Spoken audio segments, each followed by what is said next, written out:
আসসালামু আলাইকুম গাইস, কেমন আছেন সবাই? আজকে আপনাদের দেখাবো দাল্লাতে কিভাবে গাড়ি প্র্যাকটিক্যালে গাড়ি চালাইতে হয় বা পরীক্ষা দিতে হয়। আমাদের 10 দিন আসতে বলা হয়েছে, তো আজকে আমাদের দ্বিতীয় দিনে আমি আজকে গাড়ি চালাচ্ছি।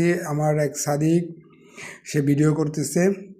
ইয়ামিনী, ওনাকে বলছি আপনি গোপনে ভিডিওটা করে দিবেন, বাস এইভাবে আর কি। দেখতেই পারছেন যে কি গাড়ি দিয়ে মিনি ট্র্যাক ড্রাইভিং লাইসেন্স বের করতে হয়। তো আশা করি সবাই ভালো থাকবেন। পুরোপুরি ভিডিওটা করতে পারিনি, কারণ হচ্ছে এখানে ভিডিও করা নিষেধ।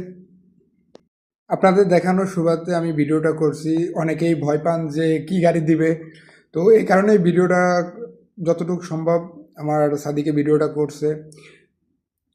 এটাই, অনেকে ভয় পায় যে ম্যানুয়াল গাড়ি যারা চালাতে পারেন কোনো টেনশন নাই, কারণ অনেক জায়গা থাকে। আর যারা গাড়ি চালাতে পারেন তারা তো বুঝবেনই। এই গাড়িটা দিয়েই সবার লাইসেন্স বের করা হবে 10 দিন পরে।